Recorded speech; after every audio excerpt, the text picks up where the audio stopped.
Selamat pagi Bu Rini dan teman-teman. Di sini, saya dan kelompok saya ingin mempresentasikan mengenai materi nanoteknologi para pakaian anti air.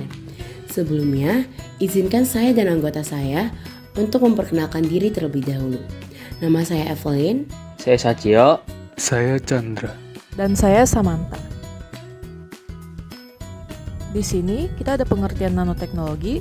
Nanoteknologi dalam pakaian anti air mengacu pada penggunaan bahan-bahan nanoskala untuk menciptakan lapisan perlindungan yang dapat menolak air dan kotoran. Ini sering melibatkan penggunaan nanopartikel atau nanosilinder yang meratakan permukaan kain, sehingga air membentuk tetesan yang mudah mengalir dan tidak menyerap ke dalam serat kain. Lalu, ada sejarah penggunaan nanoteknologi. Pada awal tahun 2000-an, tim peneliti MIT di bawah pimpinan Profesor Robert Longer mengembangkan pakaian anti air berbasis nanoteknologi. Mereka menggunakan teknologi nanoskala untuk membuat permukaan tekstil halus dengan sifat hidrofobik, menahan air dan minyak tanpa menembus pakaian. Ini membuka potensi pengembangan pakaian fungsional untuk berbagai aplikasi, termasuk olahraga, militer, dan perlindungan diri. Terakhir, ada fungsi nanoteknologi, yaitu nanoteknologi dalam pakaian anti air menciptakan lapisan perlindungan yang menolak air dan kotoran, dan menjaga pakaian tetap kering dan bersih dalam kondisi basah, serta membuatnya lebih ringan, fleksibel, dan nyaman. Nah, selanjutnya di sini ada nanomaterial yang digunakan dalam nanoteknologi para pakaian anti air. Yang pertama, nanopartikel perak. Dikenal efektif dalam menghambat pertumbuhan bakteri karena memiliki luas permukaan yang tinggi untuk berinteraksi dengan sel mikroba. Yang kedua, titanium dioksida. Selain memberikan sifat self-cleaning melalui mekanisme fotokatalitik, titanium dioksida juga berfungsi sebagai penghambat sinar UV.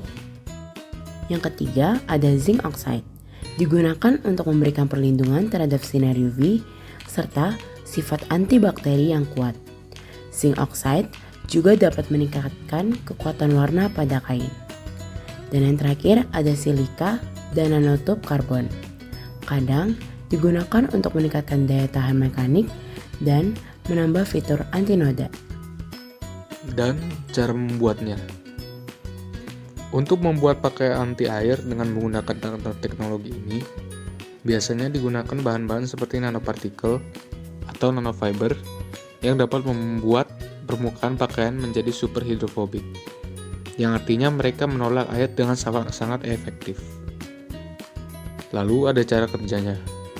Nanoteknologi di bidang tekstil umumnya melibatkan penerapan nanopartikel ke dalam serat atau permukaan kain melalui proses finishing seperti spray coating. Mekanisme utamanya meliputi: yang pertama, ada super hidrofobisitas atau anti air. Struktur nano yang diterapkan pada serat menciptakan efek yang bernama lattice effect, di mana air membentuk butiran dan tidak menembus kain. Yang kedua, menciptakan sifat antibakteri. Interaksi antara nanopartikel dan mikroorganisme dapat menghancurkan struktur sel bakteri, sehingga mencegah pertumbuhan dan penyebaran bakteri pada kain.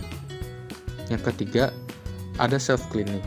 Ketika terpapar sinar UV, mereka menghasilkan radikal bebas, misalnya hidroksida, yang dapat menguraikan kotoran organik dan noda, sehingga kain dapat membersihkan diri secara otomatis. Produk dan aplikasi. Pakaian olahraga dan sehari-hari didesain untuk kenyamanan ekstra. Kain ini memiliki sifat anti air dan antibakteri yang membuatnya tidak cepat kotor dan mudah dirawat. Pakaian medis. Digunakan di rumah sakit atau sebagai pakaian pelindung karena kemampuan antibakterinya membantu mencegah infeksi. Dan yang terakhir ada kesimpulan. Nanoteknologi dalam pakaian telah menghadirkan inovasi seperti pakaian anti air yang memberikan perlindungan yang lebih baik terhadap air, kotoran, dan mikroorganisme. Ini juga dapat meningkatkan kenyamanan serta memperluas aplikasi pakaian termasuk dalam olahraga, medis, dan perlindungan diri. Sekian presentasi dari kelompok kami. Terima kasih.